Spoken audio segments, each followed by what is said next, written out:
Welcome to Art Ed Radio, the podcast for art teachers. This show is produced by the Art of Education University, and I'm your host, Tim Bogantz.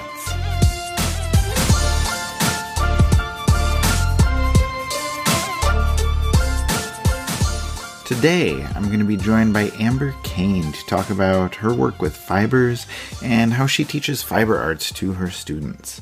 Amber has been on the show before talking about the importance of communication, and she has been a presenter at the Art Ed Now conference a couple of times, most recently talking about fibers and how we can move from thinking of fibers as a craft and begin thinking more about fibers as a creative practice.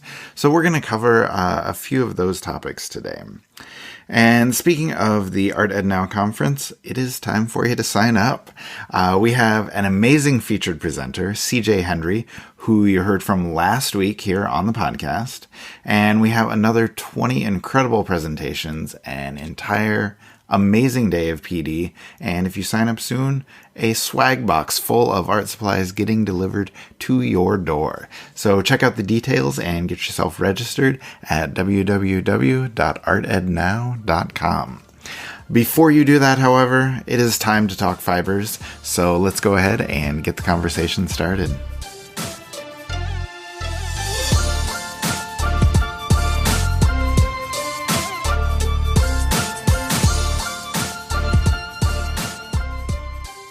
All right, Amber Kane is here. Amber, welcome back to the show. How are you today? I'm doing great. I'm super excited to get to spend the morning talking to you about fiber arts. I know. Fibers has always been kind of a weak spot for me. Like, people who listen to this podcast know that. Like, I just don't have a ton of experience with fibers. So I'm always eager to learn. I watched your Pro Pack and, gave me a lot of good ideas to try. But I guess to start with, can I just ask you something simple? The question would be, like, why should students be learning to work with fibers? Like, what do you enjoy teaching when it comes to fibers, and what have you found that students enjoy learning? Yeah, so one, I think it's important to expose students to a lot of different mediums. So of course we are talking about fibers specifically today. And I think it's one that a lot of people, especially when it comes to like the high school level, tend to avoid. And when I really think about my personal connection to fibers is I really was first taught it by my grandmother and then my fourth grade elementary teacher, not my art teacher, and got into weaving when I was in college. And it was a medium that just unlocked so much for me and ended up really launching me into becoming an artist. And I started a textile business and ran a gallery, and it was all because that was the medium that I really connected to, because I like making functional things. And so when I started to introduce it to my students, I saw a really similar thing happen, that all of a sudden, all of the students were learning how to crochet. They were really interested in the fact that they could actually make something functional. And suddenly I had students that weren't even in my class coming down during lunch and study hall. And it was like, whoa, this all happened because of the nature of the material, that it was something that they could really just connect to. So I think whether it's fibers or any material, just understanding they do have different qualities. And so it can be that thing that suddenly makes a student excited about creating that before just like sat in your class and didn't do anything. Yeah, for sure. Well, and I think, the teacher's passion can get passed to the students as well. Like, if it's something that you're excited about, kids are generally going to be a little bit more excited as well. And like you said, when you are so passionate about something, like, kids can pick up on that. But unfortunately, like, that's not the case for me. There are a lot of people who struggle with teaching fibers. Like, they don't have the experience, they may not have the materials, or maybe it's something they're just afraid to try. So my question would be, like, what advice would you have for teachers in my position or in that position? How can people change their mindset and try and bring some more fibers experiences into their curriculum for their kids?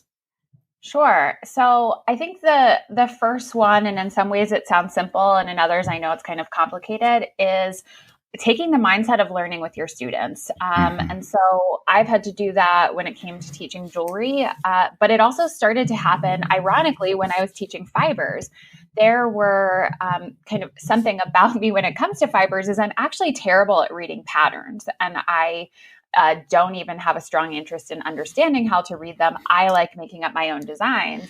And so as I introduced this to students, suddenly they would like come into my classroom with these patterns and instructions that they found online of like, I want to make this dress, I want to make this sweater. And I was like, oh gosh, I don't even know how to really read this pattern that you're showing me. And so we had, had that open conversation of this is really interesting. I'm so glad you're excited about this. This is not a strong area for me.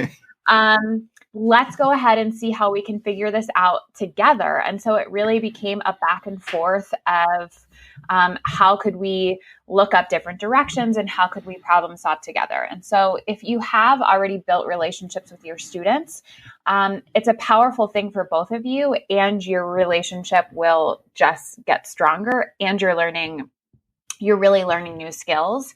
The other part of it, if you're kind of thinking, oh my gosh, I can't imagine actually admitting to my students that they know more than me, or I don't even know how to do what they're asking. Another way to flip it is, so when I first started teaching, my very first year, I was assigned to teach a jewelry class, and I had never made any jewelry before in my life, especially like now we're using torches to do soldering. Mm. And so that was a time where I didn't feel comfortable telling students, I don't know, like you know more than I do, because I didn't feel like we had established that relationship yet.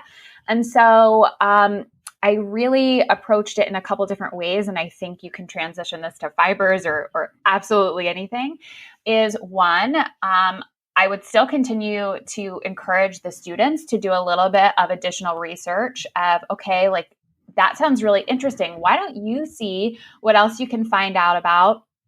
And then bring that back to me, and we'd kind of work through it together. Or I would tell them, hey, that's a really interesting idea, concept. Like, we're not quite ready to get there yet. Like, if I explain it to you right now, you're going to be confused, but we can get there. And so the honest answer is like, yes, if I explained it to them, they were going to be confused because I had no idea how to explain it. Yeah. And then I would, in the evening, go ahead and like figure that out. And the next class, then we would work on it. So you only have to be like one step ahead of your students. And I think that's really important to remember. Even if you're not an expert in a particular medium, you already have a much stronger just foundation of thinking about design and aesthetics and where to find information. You don't have to be light years ahead of your students. You have to just be slightly ahead of your students. And then the other thing to think about whenever you're trying a new medium is then try to stick to basic techniques. So don't try and do everything that's new at once. So you might, if you're going to explore fibers, then really think about how can you actually connect that to something where you feel like an expert. So if you feel like an expert when it comes to drawing, then maybe the first thing you're going to try is embroidery, and you're just trying to draw by sewing so that you're not making like everything is not brand new to you at one time. Yeah, that's some really good advice. And, it's a tough way to live, just being like a little bit ahead of your students on all the time. Like that's like a constant source of stress, but it is doable, especially if it is just, a couple projects. Like you can get through that. I want to ask you though a little bit more about kind of finding information, looking forward at things. Like for you personally, when you're, going into creating fibers, whether it is embroidery or, going further with some of the things you do, like where do you find inspiration? Like where do you find resources? Where do you get your project ideas that you want to share with your kids? Sure. So there's I'm going to give you a broad perspective, and then also try and give everybody some really specific places they can look as well. So I do this personally, and then I also do it with my students. I try to find inspiration that is actually in a different medium. And the reason for that is I think it helps to just avoid the nature of copying. So I don't, if I'm working on fibers and looking for inspiration, I don't tend to actually look at a lot of fibers specifically. Or if I was going to do a weaving, I might look at rugs, but I won't look at something that is the same technique. A lot of my inspiration actually comes from researching and looking at abstract painters, simply because I have a strong love for abstract art. And I think that translates really well to fibers, as you can start to study that, to look at the color combinations and look at the different types of textures, and then really start to play around with how does that actually translate into fibers. So that's kind of like a broad perspective of where you could search. I think it's helpful to realize you don't always have to just be looking for other fiber artists, because sometimes, especially if you go to Pinterest, you're just going to get like whatever is kind of popular at the moment. Mm-hmm. Right. So other places that I like to look and even have my students look is going to the Metropolitan Museum of Art webpage. And there is a section where you can look at current exhibits and also past exhibits. And if you go into that past exhibit section, you can like search fibers or textiles, any of those key terms, and it will start to bring up exhibits for you that are related to that. So you can also easily tie in that art history perspective. And you're getting really interesting pieces that aren't just the like, this is the current like trendy project that you might get if you're searching on social media. And then probably one other place that I actually feel like I get a bigger range than Pinterest is if you just like search the hashtag on Instagram. You can find some really cool things and some interesting contemporary artists to actually follow. When it comes to project planning, I'm kind of a scatterbrained project planner, to be honest with you. But I really approach it like I would approach coming up with a project in any other medium. And so whether I'm doing it myself or I'm working with my students, we're really thinking about what is the problem that we're trying to solve. Like that might be one thing we're trying to figure out. We might be trying to explore what do I actually want to communicate? So how do I want people to feel when they see this piece? How do I want people to respond? Or it might even just be, what am I really curious about? Do I have some materials in front of me and I'm super curious about how they can start to work together? And so I start to build a project off of that. I tend to be not much of a like, here are step-by-steps to a project. It's more like brainstorm, explore, experiment, and continue to revise and adjust. Another question that I like to ask, and I love to have my students ask, is what would happen if? So we will often just like do a big class brainstorm of just like anything you could think of. What would happen if around the idea of fibers? So we might limit it to these are the type of materials that you're going to be using. Do a big brainstorm on the board. And then go through and start to circle what are the ones that they actually want to try. And we go ahead and try it and reflect on how did that actually work? What needs to be adjusted? Is this still actually interesting? And then start to transition that into a finished piece. Yeah, that's really, really good advice. And, I know we've talked about that what would happen if idea before, and there's just so many good things that can come with that, whether it's fibers or not. Like, that's a great thought exercise that is really, really good for kids. But I want to talk a little bit more about sort of the exploration idea, because that's something that I always encourage my kids to do in their sketchbooks. Like, no matter what medium we're working in, like that is a great place to explore ideas. And I know you you do it yourself, but you also encourage your students to do a lot with their sketchbooks. I think people are a little bit skeptical when they hear, fibers and sketchbooks coming together, but you have a lot of incredible ideas. So can you share a little bit about some of the ways you work with materials and techniques with fibers as part of your student sketchbook work? Sure. So this was like a real aha moment for me because I realized as a teacher, I kept asking my students, or I should say, not even just asking, I was requiring them to work in their sketchbooks and do thumbnails. And then I would look at my sketchbook and it looked like nothing like what I was requiring them to do. Because I don't really like to I don't like to draw in my sketchbook. I don't like to actually draw out patterns for fibers. Like that doesn't help me when I'm planning. And so I was like, geez, this is really unfair. And I should probably start to really reflect on my own practices and think about how I can bring that to my students. And so it was really just a mindset shift in how do we actually define what a sketchbook is? Like, who says that you can only draw and paint in a sketchbook? Like, no one, or at least no one that I'm going to listen to.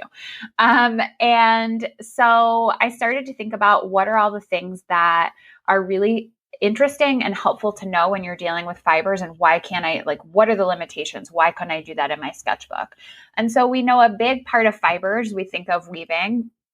And paper weaving is one of the first things a lot of students learn. And it doesn't need to be, it can be super simple of just over, under, but it can also be really complex. And our sketchbooks are full of paper. So I just started cutting into it and making my own warps within my sketchbook. And it really started as just like paper weaving in my sketchbook. And then I went to an AP art training, and I had not received the email that we were supposed to bring like supplies along because we were going to make our own mini concentration.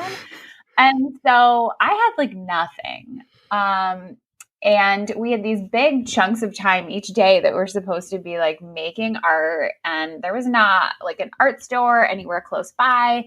And so I just had to figure out like, okay, so how can I create with what's around me? And I had paper, and then there was a coffee shop that had all these like different types of coffee stirrers. So I just started like collecting all these random things. And because I like to weave, that was the natural thing of how can I weave these things together? And so I realized I'm sitting in my sketchbook and I'm weaving with like straws and all kinds of weird things. But it was turning out to be really interesting and really informative. And so just continue to do that in my practice, but sharing it with students as well of like, if you're dealing with weaving, you just need a basic structure and you can make that in your sketchbook. You can sew in your sketchbook, like you can hand sew. You can also put, pages through your sewing machine. And so just taking everything that I wanted to do on a large scale and asking like, why can't I do this in my sketchbook? And the answer was always like, you can, you're just not. And so started doing it and realizing for students as well that not all students love to draw in their sketchbook. That's not how they like to think and process. And so when it really opened up to, so do different things in it. You can put yarn in your sketchbook. You can cut your sketchbook apart. It was so much more fun for everyone. So even a really simple thing would just be thinking, what are you from fibers? What are you kind of trying to teach them on a large scale? And how do you just make it smaller? I mean, that's what a thumbnail sketch is essentially. Yeah. They're going to be doing a drawing or a painting. So they're doing some small versions of it. They're just doing small versions. And the materials are only limited if you limit them. Yeah, that's a good point. Can we reverse that thinking for a second, though? Like, how does that sketchbook practice transfer back into bigger projects or bigger ideas? Like, do you want to bring in techniques or experiences or other ideas? Like, how do you transition back to working on bigger projects? Sure. So a lot of what I would encourage students to be doing if they're doing paper weaving in their sketchbook is really thinking about the type of patterns that they're designing and helping them to understand that the different patterns that we actually see in textiles, they emerge because of, if you go over 3 and under 2, that's going to look different as if you go under 2 and over 4. And so this way they can really quickly make up like little patterns and start to see what that actually looks like. They can start to understand the structure of things. If you're going over a whole bunch of your warps, your structure isn't very strong. That's going to show up in their sketchbook. And as they get an understanding of that, a paper weaving in your sketchbook can either turn into a larger, more complex paper weaving once you have a solid understanding, or they can also take that same thing and then they can use it to create a fiber weaving. They're just following the same pattern and now have a general understanding of what that's going to actually look like. Or if you're working on understanding mark making with embroidery, it lets them really practice the different types of stitches that they can make. I also like to just have them, yes, there are traditional embroidery stitches that you can teach them. I also like to let students just how can you make up your own stitches? That's how we got all the ones we already have. Somebody sat down and started doing stitches in different directions and tying knots. And then once they have some really interesting stitches that they're excited about, and looking at the different types of textures they can make, then they can go ahead and now turn that into a bigger piece. And that could be an entire embroidery piece, or what I find a lot of students find really helpful is just incorporating it into something they're already doing. So they might have done a drawing and realize it's kind of lacking contrast, or realize they're terrible at drawing hair. Okay, so then why don't you stitch the hair in and see if that becomes more interesting? Or maybe you went ahead and were trying really hard to create the fabric of someone's shirt, but it still is kind of falling flat. So it's a new problem you have to solve, and you experimented with paper weaving. So why don't you think about, can you actually cut a little mini warp into the shirt that you just did and start to paper weave into it? So it just continues to be that platform for problem solving, and then thinking about how do you keep moving that, translating that into what you are actually working on.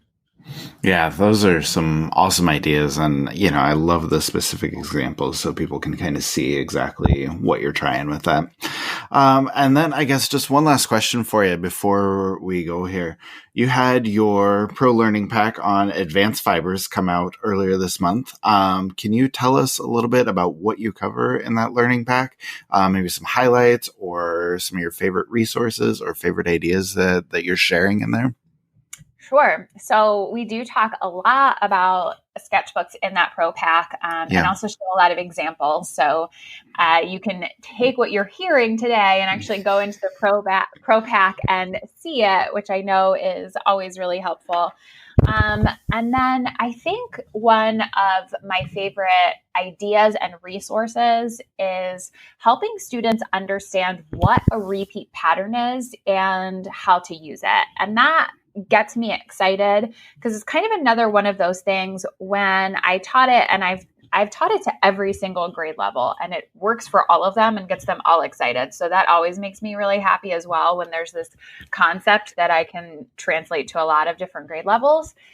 I realized no one was really teaching students what repeat patterns were, and they're all over the place in life. And it's also this thing that can be very functional. So if you're I too do not know what a repeat pattern is, the general idea is if you have wallpaper in your house, if it's done well, that is a repeat pattern, so that you can, just keep on going and going and going, and the pattern will line up. If you have patterns on your clothing, that is most likely a repeat pattern because it was made on a huge roll of fabric that then the designer has to cut apart and line up so that when they stitch, your patterns actually match. It's the same thing that you would see in wrapping paper.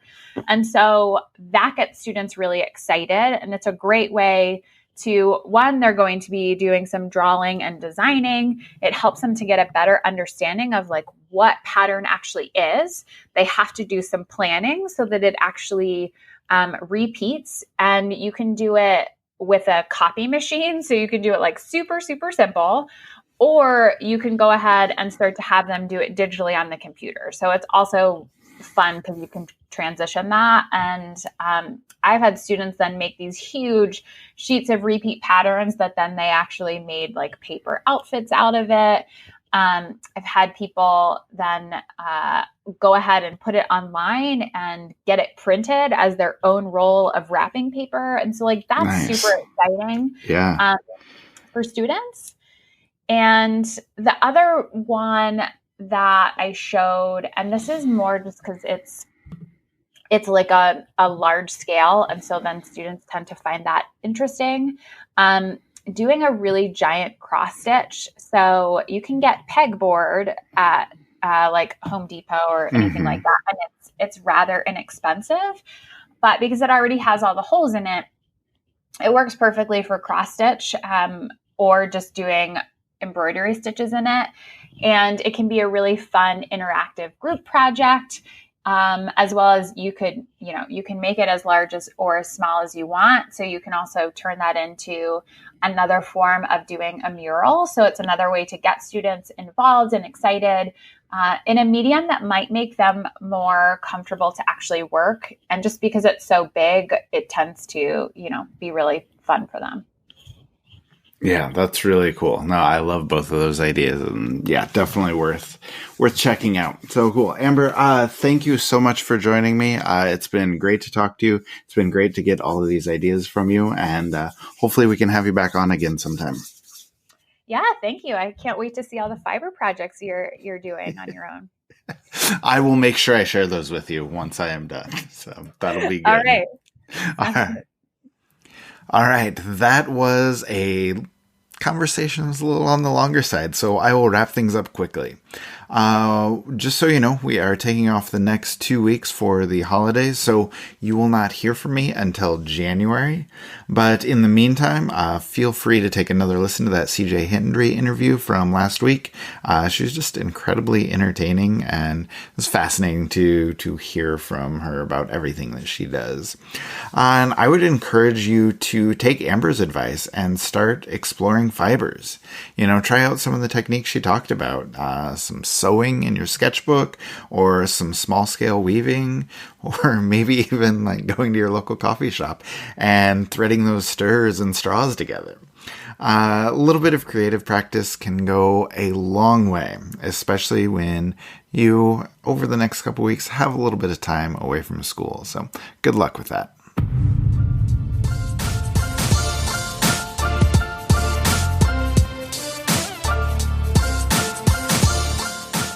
Art Ed Radio is brought to you by the Art of Education University with audio engineering from Michael Crocker. Thank you, as always, for listening.